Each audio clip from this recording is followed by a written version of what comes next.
ನಮಸ್ಕಾರ ಸ್ನೇಹಿತರೆ. ಜ್ಯೋತಿಷ್ಯದಲ್ಲಿ ಗ್ರಹಣಗಳನ್ನು ಬಹಳ ಮುಖ್ಯವೆಂದು ಪರಿಗಣಿಸಲಾಗುತ್ತದೆ. ಈ ವರ್ಷದ 2026ರ ಮೊದಲ ಸೂರ್ಯಗ್ರಹಣ ಫೆಬ್ರವರಿ 17ರಂದು ಸಂಭವಿಸುತ್ತದೆ. ಹಿಂದೂ ಧರ್ಮದಲ್ಲಿ ಸೂರ್ಯಗ್ರಹಣವನ್ನು ಶುಭ ಎಂದು ಪರಿಗಣಿಸಲಾಗುವುದಿಲ್ಲ ಎಂಬುದು ಗಮನಿಸಬೇಕಾದ ಸಂಗತಿ. ಇದರ ಬಗ್ಗೆ ವಿಶೇಷ ಕಾಳಜಿಯನ್ನು ತೆಗೆದುಕೊಳ್ಳಬೇಕು ಮತ್ತು ಇದಕ್ಕೆ ಸಂಬಂಧಿಸಿದ ನಿಯಮಗಳನ್ನು ಕೂಡ ಪಾಲಿಸಬೇಕು. 2026 ಸೂರ್ಯಗ್ರಹಣದ ದಿನದಂದು ನಾವು ಯಾವೆಲ್ಲ ನಿಯಮಗಳನ್ನು ಕಡ್ಡಾಯವಾಗಿ ಪಾಲಿಸಬೇಕು?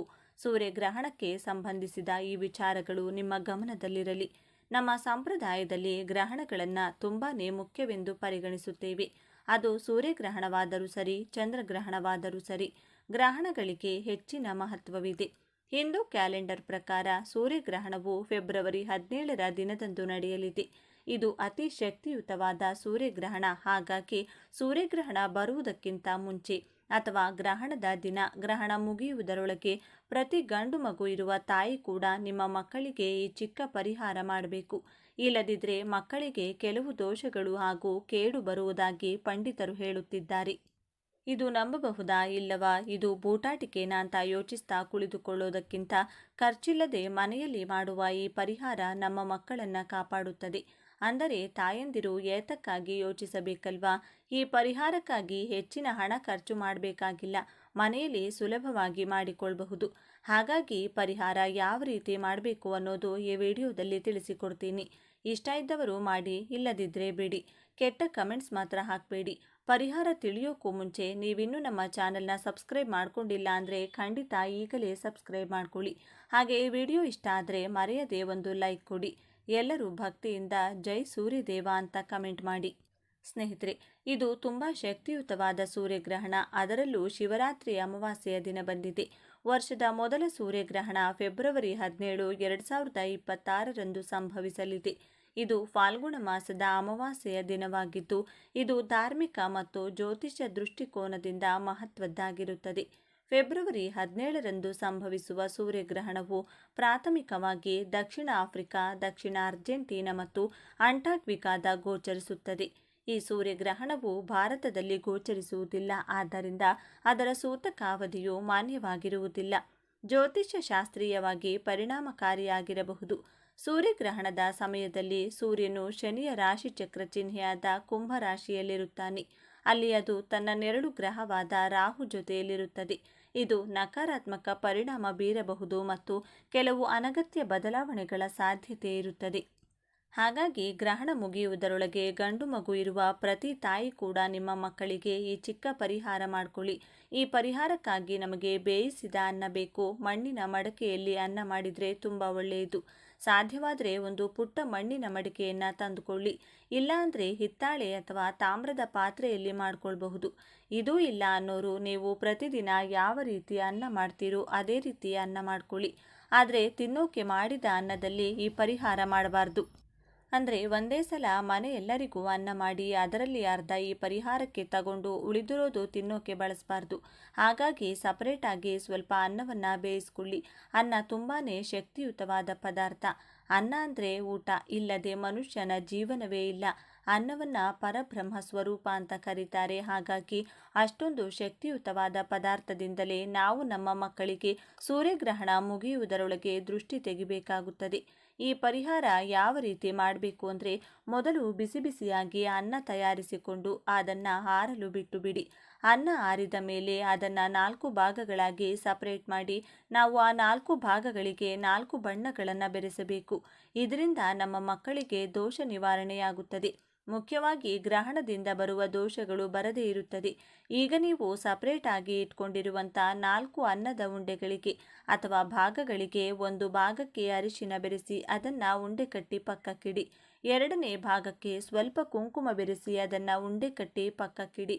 ಮೂರನೇ ಭಾಗಕ್ಕೆ ಸ್ವಲ್ಪ ಕಾಡಿಗೆ ಬೆರೆಸಿ ಅದನ್ನು ಸಂಪೂರ್ಣವಾಗಿ ಕಪ್ಪು ಬಣ್ಣ ಬರುವಂತೆ ಮಾಡಿ ಅದನ್ನು ಕೂಡ ಉಂಡೆ ಕಟ್ಟಿ ಪಕ್ಕಕ್ಕಿಟ್ಕೊಳ್ಳಿ. ನಾಲ್ಕನೇ ಭಾಗಕ್ಕೆ ಏನೂ ಕೂಡ ಬೆರೆಸದೆ ಅದನ್ನು ಬಿಳಿಯಾಗಿ ಅದೇ ರೀತಿ ಉಂಡೆ ಕಟ್ಟಿ ಇಟ್ಟು ಬಿಡಿ. ನಾವು ಕುಂಕುಮ ಬೆರೆಸಿ ತಯಾರಿಸಿದಂಥ ಉಂಡೆ ಕೆಂಪು ಬಣ್ಣದಲ್ಲಿ ಇರೋದ್ರಿಂದ ಅದು ಈ ಗ್ರಹಣದ ದೋಷ ನಿವಾರಣೆಗೆ ಚೆನ್ನಾಗಿ ಕೆಲಸ ಮಾಡುತ್ತದೆ. ಕಪ್ಪು ಉಂಡೆ ದೃಷ್ಟಿ ದೋಷವನ್ನ ನಿವಾರಣೆ ಮಾಡುತ್ತದೆ. ಬಿಳಿ ಉಂಡೆ ಶುಭ ಉಂಟು ಮಾಡುತ್ತದೆ. ಅರಿಶಿನ ಉಂಡೆ ಸಕಾರಾತ್ಮಕ ಶಕ್ತಿಯನ್ನ ಉಂಟು ಮಾಡುತ್ತದೆ. ಈ 4 ಉಂಡೆಗಳ ಜೊತೆಗೆ ನಮಗೊಂದು ಕೋಳಿ ಮೊಟ್ಟೆ ಕೂಡ ಬೇಕು. ಕೋಳಿ ಮೊಟ್ಟೆ ತುಂಬಾನೇ ಶಕ್ತಿಯುತವಾದದ್ದು. ಇದು ದೃಷ್ಟಿದೋಷ, ಗ್ರಹಣದ ದೋಷ, ಮಂತ್ರದೋಷ ಇವುಗಳನ್ನು ನಿವಾರಿಸುತ್ತದೆ. ಇದಕ್ಕಾಗಿ ನೀವು ಒಂದು ಕೋಳಿ ಮೊಟ್ಟೆ ತೆಗೆದುಕೊಂಡು ಅದರ ಮಧ್ಯಭಾಗದಲ್ಲಿ ಕಾಡಿಗೆಯಿಂದ ಸ್ವಲ್ಪ ದೊಡ್ಡದಾಗಿ ಬೊಟ್ಟಿಟ್ಟು ಆ ಕಾಡಿಗೆ ಮಧ್ಯದಲ್ಲಿ ಚಿಕ್ಕದಾಗಿ ಕುಂಕುಮದಿಂದ ಒಂದು ಬೊಟ್ಟಿಡಬೇಕು. ಕಾಡಿಗೆ ಹಾಗೂ ಕುಂಕುಮ ಅನ್ನೋದು ಗ್ರಹಣದ ಕೆಟ್ಟ ದೋಷಗಳನ್ನು ನಿಮ್ಮ ಗಂಡು ಮಕ್ಕಳಿಗೆ ಯಾವ ದೋಷ ಬರದೇ ಇರೋಕೆ ಅಥವಾ ಇರುವ ದೋಷ ಹೋಗೋಕೆ ಪವರ್ಫುಲ್ ಆಗಿ ಕೆಲಸ ಮಾಡುತ್ತದೆ. ಈ ರೀತಿ 4 ಬಣ್ಣದ ಅನ್ನದ ಉಂಡೆಗಳು ಹಾಗೂ ಮೊಟ್ಟೆ ರೆಡಿಯಾದ ಮೇಲೆ ಒಂದು ತಟ್ಟೆ ತಗೊಂಡು ತಟ್ಟೆ ಮೇಲೆ ಬಾಳೆ ಎಲೆ ಹರಡಿ ಆ ಎಲೆ ಮಧ್ಯದಲ್ಲಿ 4 ಅನ್ನದ ಉಂಡೆಗಳನ್ನು ಜೋಡಿಸಿ ಆ ಅನ್ನದ ಉಂಡೆಗಳ ಮಧ್ಯದಲ್ಲಿ ಕೋಳಿ ಮೊಟ್ಟೆ ಇಟ್ಟು ನಿಮ್ಮ ಮಗನನ್ನ ಕರೆದು ನೆಲದ ಮೇಲೆ ಕೂರಿಸಿ ತಾಯಿಯಾದವರು ದೃಷ್ಟಿ ತೆಗಿಬೇಕು. ಬಲಗಡೆಯಿಂದ ಎಡಗಡೆಗೆ 11 ಸಲ ತಟ್ಟೆಯನ್ನು ಸುತ್ತಿ ಮತ್ತೆ ಎಡಗಡೆಯಿಂದ ಬಲಗಡೆಗೂ 11 ಸಲ ತಟ್ಟೆ ಸುತ್ತಿದ ಮೇಲೆ ಆ ಎಲೆಯನ್ನ ಗಂಟು ಹಾಕಿ ಅದನ್ನ ಒಂದು ದಾರದಲ್ಲಿ ಕಟ್ಟಿ ಯಾರೂ ತುಳಿಯದೇ ಇರುವಂತಹ ಪ್ರದೇಶದಲ್ಲಿ ಅದನ್ನ ಇಡಬೇಕು. ಅಥವಾ ಹರಿಯೋ ನೀರಲ್ಲಿ ಕೂಡ ಹಾಕ್ಬೋದು. ಆ ಅನ್ನ ಸ್ವಲ್ಪ ಕೂಡ ಆಚೆ ಚೆಲ್ಲದೆ ಇರೋ ಥರ ನೋಡ್ಕೊಳ್ಳಿ. ಅದನ್ನು ನೀವು ಹೊರಗಡೆ ಇಡೋವರೆಗೂ ಕೂಡ ಮೊಟ್ಟೆ ಒಡೆದು ಹೋಗದಂತೆ ಹುಷಾರಾಗಿ ನೋಡ್ಕೊಳ್ಳಿ. ಮೊಟ್ಟೆ ಒಡೆದು ಹೋದರೆ ಫಲ ಇರಲ್ಲ, ಅಂದರೆ ನೀವು ತೆಗೆದ ದೃಷ್ಟಿಗೆ ಯಾವ ಪ್ರಯೋಜನ ಕೂಡ ಇರಲ್ಲ. ಒಂದು ವೇಳೆ ಅಕಸ್ಮಾತಾಗಿ ಮೊಟ್ಟೆ ಹೊಡೆದು ಹೋದರೆ ಟೆನ್ಷನ್ ಮಾಡಿಕೊಳ್ಳದೆ ಮತ್ತೆ ಹೊಸದಾಗಿ ಅನ್ನ ತಯಾರಿಸಿ ಇನ್ನೊಂದು ಸಲ ನಾನು ಹೇಳಿದಂತೆ ಅನ್ನದ ಉಂಡೆಗಳನ್ನು ಕಟ್ಟಿ ದೃಷ್ಟಿ ತೆಗೆಯಿರಿ. ನೀವು ಆ ಎಲೆಯನ್ನು ಹೊರಗಡೆ ಇಟ್ಟ ಮೇಲೆ ಮತ್ತೆ ಆ ಕಡೆ ಹಿಂದೆ ತಿರುಗಿ ನೋಡದೆ ನಿಮ್ಮ ಮನೆಗೆ ಬರಬೇಕು. ಮನೆಯೊಳಗೆ ಹೋಗೋ ಮುಂಚೆ ಹೊರಗಡೆನೆ ನಿಂತ್ಕೊಂಡು ಕೈಕಾಲನ್ನು ತೊಳ್ಕೊಂಡು ಮನೆಯಲ್ಲಿ ಹೋಗಬೇಕು. ಈ ರೀತಿ ಮಾಡೋದ್ರಿಂದ ಗ್ರಹಣದ ಕೆಟ್ಟ ಪ್ರಭಾವ ಆಗಿರ್ಬೋದು, ದೃಷ್ಟಿ ಆಗಿರ್ಬೋದು, ದೋಷ ಆಗಿರ್ಬೋದು ಯಾವುದೂ ಕೂಡ ನಿಮ್ಮ ಮಗನಿಗೆ ಬರುವುದಿಲ್ಲ. 1 ವರ್ಷ ಆರೋಗ್ಯವಾಗಿ ಸಂತೋಷವಾಗಿ ನಿಮ್ಮ ಮಗ ಬೆಳೀತಾನೆ. ಇದು ತುಂಬಾನೇ ಶಕ್ತಿಯುತವಾದ ಪರಿಹಾರ. ಹಾಗಾಗಿ ನೀವು ಇದನ್ನೇ ಮಾಡೋಕೆ ಟ್ರೈ ಮಾಡಿ. ಒಂದು ವೇಳೆ ಬಿಡುವಿಲ್ಲದ ತಾಯಿಯಾಗಿರಬಹುದು ಅಥವಾ ಮಾತು ಕೇಳದ ಮಕ್ಕಳಿರುವಂತಹ ತಾಯಿ ಅಷ್ಟೊಂದು ಟೈಮ್ ಸ್ಪೆಂಡ್ ಮಾಡೋಕೆ ಆಗಲ್ಲ ಅಂದರೆ ನಿಮಗೋಸ್ಕರ ಇನ್ನೊಂದು ಚಿಕ್ಕ ಸಿಂಪಲ್ ಪರಿಹಾರ ಹೇಳಿಕೊಡ್ತೀನಿ. ಇದು ಕೂಡ ಪವರ್ಫುಲ್ ಪರಿಹಾರನೇ. ಇದಕ್ಕಾಗಿ ನೀವು ಒಂದು ಹಿತ್ತಾಳೆ ಚೊಂಬನ್ನು ತಗೊಂಡು ಅದರಲ್ಲಿ ನೀರು ತುಂಬಿಸಿಕೊಂಡು ಆ ನೀರಿನೊಳಗೆ 1 ಚಮಚ ಕಲ್ಲುಪ್ಪು, 1 ಚಮಚ ಕಪ್ಪು ಎಳ್ಳು, ಚಿಟಿಕೆ ಕುಂಕುಮ ಹಾಗೂ 1 ಒಣಮೆಣಸಿನಕಾಯಿ ಹಾಕಿ 4 ಒಣಮೆಣಸಿನಕಾಯಿ ಹಾಕಿ ಒಂದು ಸಲ ಚೆನ್ನಾಗಿ ಬೆರೆಸಿಕೊಳ್ಳಿ. ಉಪ್ಪು, ಕುಂಕುಮ ಅನ್ನೋದು ನೀರೊಳಗೆ ಪೂರ್ತಿಯಾಗಿ ಬೆರೆತು ಹೋಗಬೇಕು. ಬಳಿಕ ಆ ನೀರಿಂದ ನಿಮ್ಮ ಮಗನಿಗೆ ಎಡಗಡೆಯಿಂದ ಬಲಗಡೆಗೆ 11 ಸಲ, ಬಲಗಡೆಯಿಂದ ಎಡಗಡೆಗೂ 11 ಸಲ ಸುತ್ತಿ ದೃಷ್ಟಿ ತೆಗೆದು ಆ ನೀರನ್ನು ಯಾರೂ ತುಳಿಯದೇ ಇರೋ ಜಾಗದಲ್ಲಿ ಚೆಲ್ಲಿ ಹಿಂದೆ ತಿರುಗಿ ನೋಡದೆ ಮನೆಗೆ ಬಂದು ಬಿಡಿ. ಈ 2 ಪರಿಹಾರಗಳಲ್ಲಿ ಯಾವುದೋ ಒಂದನ್ನು ತಪ್ಪದೆ ಮಾಡೋಕೆ ಪ್ರಯತ್ನ ಪಡಿ. ಈ ವಿಡಿಯೋ ಇಷ್ಟ ಆದರೆ ಲೈಕ್ ಮಾಡಿ, ಶೇರ್ ಮಾಡಿ ಅಂತಾರೆ. ಈ ದಿನ ರಾತ್ರಿ ಮಲಗುವ ಮೊದಲು ಈ ಗ್ಯಾಸ್ ಸ್ಟವ್ ಕೆಳಗಡೆ ಇಡಿ ಸಾಕು. ಬೆಳಗಾಗುವಷ್ಟರಲ್ಲಿ ಲಕ್ಷ್ಮೀದೇವಿ ಕೋಟಿಗಟ್ಟಲೆ ಹಣವನ್ನು ಸುರಿಸುತ್ತಾಳೆ. ನಿಮ್ಮ ನೀರಿನ ಕೊರತೆಯನ್ನು ನೀಗಿಸುತ್ತದೆ. ನಿಮ್ಮ ಎಲ್ಲ ಆರ್ಥಿಕ ಸಮಸ್ಯೆಗಳು ಪರಿಹಾರವಾಗುತ್ತವೆ. ಈ ದಿನ ಲಕ್ಷ್ಮೀದೇವಿಗೆ ಅತ್ಯಂತ ಪ್ರಿಯವಾದ ದಿನ. ನಾವೆಲ್ಲರೂ ತುಂಬ ಕಷ್ಟಪಟ್ಟು ಸಂಪಾದಿಸುತ್ತೇವೆ, ಆದರೆ ಈ ಹಣ ಕೈಯಲ್ಲಿ ನಿಲ್ಲುತ್ತಿಲ್ಲ. ಅನಗತ್ಯ ಖರ್ಚುಗಳು ಹೆಚ್ಚಾಗುತ್ತಿವೆ. ಮನೆಯಲ್ಲಿ ಯಾವುದೋ ಒಂದು ರೂಪದಲ್ಲಿ ಆರ್ಥಿಕ ತೊಂದರೆಗಳು ಕಾಡುತ್ತಿವೆ ಎಂದು ಅನೇಕರು ಚಿಂತಿಸುತ್ತಾರೆ. ಆದರೆ ನಮ್ಮ ಪುರಾಣಗಳು ಮತ್ತು ಶಾಸ್ತ್ರಗಳ ಪ್ರಕಾರ ನಮ್ಮ ಮನೆಯಲ್ಲಿ ನಮಗೆ ತಿಳಿಯದೆ ನಾವು ಮಾಡುವ ಸಣ್ಣ ಪುಟ್ಟ ತಪ್ಪುಗಳು ಅಥವಾ ನಾವು ಪಾಲಿಸದ ಕೆಲವು ನಿಯಮಗಳಿಂದಲೇ ಈ ದಾರಿದ್ರ್ಯ ನಮ್ಮನ್ನು ಕಾಡುತ್ತದೆ. ಮುಖ್ಯವಾಗಿ ನಮ್ಮ ಅಡುಗೆ ಮನೆ ಲಕ್ಷ್ಮೀದೇವಿ ನೆಲೆಸಿರುವ ಅದ್ಭುತ ಸ್ಥಳ. ಅಡುಗೆ ಮನೆಯಲ್ಲಿರುವ ಗ್ಯಾಸ್ ಸ್ಟವ್ ಕೇವಲ ಅಡುಗೆ ಮಾಡುವ ವಸ್ತುವಲ್ಲ, ಅದು ಸಾಕ್ಷಾತ್ ಅಗ್ನಿದೇವನ ಸ್ವರೂಪ ಮತ್ತು ನಮ್ಮ ಹೊಟ್ಟೆ ತುಂಬಿಸುವ ಅನ್ನಪೂರ್ಣ ದೇವಿಗೆ ವಿಶೇಷವಾದ ಈ ಗ್ಯಾಸ್ ಸ್ಟವ್ ವಿಷಯದಲ್ಲಿ ನಾವು ಎಷ್ಟು ಜಾಗರೂಕರಾಗಿರುತ್ತೇವೆಯೋ ಅಷ್ಟು ಲಕ್ಷ್ಮೀ ಕಟಾಕ್ಷ ನಮ್ಮ ಮೇಲಿರುತ್ತದೆ. ಮುಖ್ಯವಾಗಿ ಈ ದಿನ ರಾತ್ರಿ ಮಲಗುವ ಮೊದಲು ಗ್ಯಾಸ್ ಸ್ಟವ್ ಕೆಳಗೆ ಇದನ್ನು ಇಟ್ಟರೆ ಸಾಕು. ಲಕ್ಷ್ಮೀದೇವಿಯ ಅನುಗ್ರಹ ಸಿಗುತ್ತದೆ ಎಂದು ಸಿದ್ಧಶಾಸ್ತ್ರ ಹೇಳುತ್ತದೆ. ಇದು ಬಹಳ ಶಕ್ತಿಶಾಲಿ ಪರಿಹಾರ. ಇದನ್ನು ನೀವು ಶ್ರದ್ಧೆ ಭಕ್ತಿಯಿಂದ ಮಾಡಿದರೆ ಖಂಡಿತವಾಗಿಯೂ ನಿಮ್ಮ ಮನೆಯಲ್ಲಿರುವ ನಕಾರಾತ್ಮಕ ಶಕ್ತಿ ಸಂಪೂರ್ಣವಾಗಿ ಹೋಗಿ ಬೆಳಗಾಗುವಷ್ಟರಲ್ಲಿ ಲಕ್ಷ್ಮೀದೇವಿಯ ಅನುಗ್ರಹ ನಿಮ್ಮ ಮನೆಯ ಮೇಲೆ ಮಳೆಯಂತೆ ಸುರಿಯುತ್ತದೆ. ಹಾಗಾದರೆ ಈ ದಿನ ರಾತ್ರಿ ಗ್ಯಾಸ್ ಸ್ಟವ್ ಕೆಳಗೆ ಏನನ್ನ ಇಡಬೇಕು, ಏನನ್ನ ಇಟ್ಟರೆ ಹಣದ ಸಮಸ್ಯೆಗಳು ದೂರವಾಗಿ ಧನಲಾಭ ಸಿಗುತ್ತದೆ ಎಂಬುದನ್ನು ಈಗ ನಾವು ಈ ವಿಡಿಯೋದಲ್ಲಿ ವಿವರವಾಗಿ ತಿಳಿದುಕೊಳ್ಳೋಣ. ಅಲ್ಲಿ ಸ್ವಲ್ಪ ಇಲ್ಲಿ ಸ್ವಲ್ಪ ನೋಡಿದರೆ ಅರ್ಥವಾಗುವುದಿಲ್ಲ. ಆದ್ದರಿಂದ ಸಂಪೂರ್ಣವಾಗಿ ವಿಡಿಯೋ ನೋಡಿ. ಎಲ್ಲರೂ ಭಕ್ತಿಯಿಂದ ಜೈ ಮಹಾಲಕ್ಷ್ಮಿ ಎಂದು ಕಮೆಂಟ್ ಮಾಡಿ. ಹಾಗೆಯೇ ಈ ವಿಡಿಯೋಗೆ ಲೈಕ್ ಮಾಡಿ. ಇನ್ನು ವಿಡಿಯೋಗೆ ಬಂದರೆ, ಪರಿಹಾರ ಮಾಡಲು ನಮಗೆ ಬೇಕಾದ ವಸ್ತುಗಳು ನಮ್ಮ ಮನೆಯಲ್ಲಿ ಸುಲಭವಾಗಿ ಸಿಗುತ್ತವೆ. ಒಂದು ಸಣ್ಣ ತಟ್ಟೆ, ಸ್ವಲ್ಪ ಅರಿಶಿನ ಕುಂಕುಮ, ಒಂದು ದಾಸವಾಳದ ಎಲೆ, ಕೆಲವು ಸಾಸಿವೆ ಮತ್ತು ಒಂದು ಸಣ್ಣ ಬೆಲ್ಲದ ತುಂಡು. ಈ ಎಲ್ಲ ವಸ್ತುಗಳು ಆಧ್ಯಾತ್ಮಿಕವಾಗಿ ಬಹಳ ಶಕ್ತಿಯುತವಾಗಿವೆ. ಈಗ ಪರಿಹಾರವನ್ನು ಹೇಗೆ ಮಾಡಬೇಕೆಂದು ವಿವರವಾಗಿ ಹೇಳ್ತೀನಿ. ಈ ದಿನ ರಾತ್ರಿ ನೀವು ಊಟ ಮುಗಿಸಿ ಅಡುಗೆ ಮನೆಯಲ್ಲಿ ಸ್ವಚ್ಛಗೊಳಿಸಿದ ನಂತರ ಮಲಗುವ ಮೊದಲು ಈ ಕೆಲಸವನ್ನು ಮಾಡಬೇಕು. ಏನೂ ಇಲ್ಲ, ಮೊದಲು ಒಂದು ಸಣ್ಣ ತಟ್ಟೆಯನ್ನು ತೆಗೆದುಕೊಳ್ಳಿ. ಅದರಲ್ಲಿ ನಿಮಗೆ ಬಟ್ಟಲು ತುಂಬ ಉಪ್ಪನ್ನು ತೆಗೆದು ಆ ತಟ್ಟೆಯಲ್ಲಿ ಹಾಕಿ. ಸಮುದ್ರ ಗರ್ಭದಿಂದ ಹುಟ್ಟಿದ ಉಪ್ಪು ಸಾಕ್ಷಾತ್ ಲಕ್ಷ್ಮಿ ಸ್ವರೂಪ ಎಂದು ನಮಗೆಲ್ಲರಿಗೂ ಗೊತ್ತು. ಆದ್ದರಿಂದ ಉಪ್ಪನ್ನು ಎಂದಿಗೂ ಕೆಳಗೆ ಚೆಲ್ಲಬಾರದು, ಕಾಲಿನಿಂದ ತುಳಿಯಬಾರದು ಎಂದು ಹಿರಿಯರು ಹೇಳುತ್ತಿರುತ್ತಾರೆ. ಸಾಕ್ಷಾತ್ ಶ್ರೀ ಮಹಾಲಕ್ಷ್ಮಿಯ ಅವಶ್ಯಕತೆ ಇರುತ್ತದೆ. ಆದ್ದರಿಂದ ಒಂದು ಹಿಡಿ ಉಪ್ಪು ಹಾಕಿ ಎಲೆಯ ಮೇಲೆ ಸ್ವಲ್ಪ ಅರಿಶಿನ ಮತ್ತು ಕುಂಕುಮವನ್ನು ಚಿಮುಕಿಸಿ. ಅರಿಶಿನ ಕುಂಕುಮ ಮಂಗಳಕರವಾದವು, ಅವು ಎಲ್ಲೆಲ್ಲಿ ಇರುತ್ತವೆಯೋ ಅಲ್ಲಿ ಶುಭವಾಗುತ್ತದೆ. ಈಗ ಎಲೆ ಅರಿಶಿನ ಕುಂಕುಮದ ಮೇಲೆ ಒಂದು ದಾಸವಾಳದ ಎಲೆಯನ್ನು ಇಡಿ. ದಾಸವಾಳದ ಹೂವೆಂದರೆ ದೇವಿಗೆ ತುಂಬ ಇಷ್ಟ. ದಾಸವಾಳದ ಎಲೆಗಳಲ್ಲಿಯೂ ಅಷ್ಟೇ ಶಕ್ತಿ ಅಡಗಿರುತ್ತದೆ. ದಾಸವಾಳದ ಎಲೆ ನಮ್ಮ ಕಷ್ಟಗಳನ್ನು ನಿವಾರಿಸುವ ಶಕ್ತಿಯನ್ನು ಹೊಂದಿದೆ. ಹಣವನ್ನು ಆಕರ್ಷಿಸುವ ಶಕ್ತಿ ಇರುವುದರಿಂದ ಈ ಎಲೆಯನ್ನು ಮೇಲಿಟ್ಟ ನಂತರ ಎಲೆಯ ಮೇಲೆ ಕೆಲವು ಸಾಸಿವೆಗಳನ್ನು ಹಾಕಬೇಕು. ಸಾಸಿವೆಗಳು ಮನೆಯಲ್ಲಿರುವ ದುಷ್ಟಶಕ್ತಿಗಳನ್ನು, ನರದೃಷ್ಟಿಗಳನ್ನು ದೂರ ಮಾಡಲು ಅದ್ಭುತವಾಗಿ ಕೆಲಸ ಮಾಡುತ್ತವೆ. ಸಾಸಿವೆಗಳು ಇರುವ ಜಾಗದಲ್ಲಿ ಯಾವುದೇ ಕೆಟ್ಟ ಶಕ್ತಿ ಬರುವುದಿಲ್ಲ. ಸಾಸಿವೆಗಳು ನಮ್ಮ ಕಷ್ಟಗಳನ್ನು ಬಹಳ ಸುಲಭವಾಗಿ ತೆಗೆದುಹಾಕುತ್ತವೆ. ಆದ್ದರಿಂದ ಸಾಸಿವೆಗಳನ್ನು ಹಾಕಿ. ನಂತರ ಆ ಪಕ್ಕದಲ್ಲಿ ಒಂದು ಸಣ್ಣ ಬೆಲ್ಲದ ತುಂಡನ್ನು ಇಡಿ. ಬಲವು ಸಿಹಿಯ ಸಂಕೇತ. ನಮ್ಮ ಜೀವನದಲ್ಲಿಯೂ ಸಿಹಿಯಂತಹ ಸಂತೋಷಗಳು ಬರಬೇಕು ಮತ್ತು ಆನಂದವು ತುಂಬಿ ಹರಿಯಬೇಕೆಂದು ಬಯಸುತ್ತಾ ಈ ಬೆಲ್ಲದ ತುಂಡನ್ನು ಅಲ್ಲಿಡಬೇಕು. ಹೀಗೆ ಸಿದ್ಧಪಡಿಸಿಕೊಂಡ ಆ ಪ್ಲೇಟನ್ನು ನಿಧಾನವಾಗಿ ತೆಗೆದುಕೊಂಡು ಹೋಗಿ ನಿಮ್ಮ ಗ್ಯಾಸ್ ಸ್ಟವ್ ಕೆಳಗೆ, ಅಂದರೆ ಮಧ್ಯದಲ್ಲಿ, ಯಾರಿಗೂ ಕಾಣದಂತೆ ಎಚ್ಚರಿಕೆಯಿಂದ ಇಡಬೇಕು. ಹೀಗೆ ಸ್ಟವ್ ಕೆಳಗೆ ಏಕೆ ಇಡಬೇಕು ಎಂಬ ಸಂದೇಹ ನಿಮಗೆ ಬರಬಹುದು. ನಮ್ಮ ಮನೆಯ ಮುಖ್ಯ ಶಕ್ತಿ ಕೇಂದ್ರ ಅಡುಗೆ ಮನೆ. ಅದರಲ್ಲಿ ಗ್ಯಾಸ್ ಸ್ಟವ್ ಎಂದರೆ ಅಗ್ನಿಹೋತ್ರ. ಎಲ್ಲಿ ಬೆಂಕಿ ಹುರಿಯುತ್ತದೆಯೋ ಅಲ್ಲಿ ದೈವಿಕ ಶಕ್ತಿ ಇರುತ್ತದೆ. ರಾತ್ರಿ ಇಡೀ ಈ ಶಕ್ತಿಶಾಲಿ ವಸ್ತುಗಳಾದ ಉಪ್ಪು, ಅರಿಶಿನ, ಸಾಸಿವೆ, ಬೆಲ್ಲ ಈ ವಸ್ತುಗಳನ್ನು ಗ್ಯಾಸ್ ಸ್ಟವ್ ಕೆಳಗೆ ಇರುವುದರಿಂದ ಆ ಸುತ್ತಮುತ್ತಲಿನ ಎಲ್ಲ ನಕಾರಾತ್ಮಕ ಕ್ಷೇತ್ರಗಳು ದೂರವಾಗುತ್ತೆ. ಉಪ್ಪು ಮನೆಯಲ್ಲಿರುವ ನಕಾರಾತ್ಮಕ ಶಕ್ತಿಯನ್ನು ಹೀರಿಕೊಳ್ಳುತ್ತದೆ. ಸಾಸಿವೆ ದೃಷ್ಟಿಯನ್ನು ಹೋಗುತ್ತದೆ. ಮರುದಿನ ಬೆಳಿಗ್ಗೆ ಏಳುವ ಹೊತ್ತಿಗೆ ನಿಮ್ಮ ಅಡುಗೆ ಮನೆಯನ್ನು ಸಕಾರಾತ್ಮಕ ಶಕ್ತಿಯಿಂದ ತುಂಬಿರುತ್ತದೆ. ಹಣವನ್ನು ಆಕರ್ಷಿಸಲು ಇದು ಬಹಳಷ್ಟು ಸಹಾಯ ಮಾಡುತ್ತದೆ.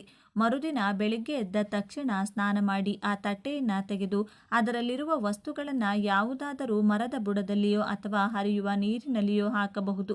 ಈ ದಿನಗಳಲ್ಲಿ ಅನೇಕ ಜನರು ರಾತ್ರಿ ಅಡುಗೆ ಮುಗಿದ ತಕ್ಷಣ ಆ ಪಾತ್ರೆಗಳು, ಬಾಣಲೆಗಳು ಎಲ್ಲವನ್ನ ಸ್ಟವ್ ಮೇಲೆ ಹಾಗೆಯೇ ಬಿಟ್ಟು ಸ್ಟವ್ ಒರೆಸದೆ ಮಲಗುತ್ತಾರೆ.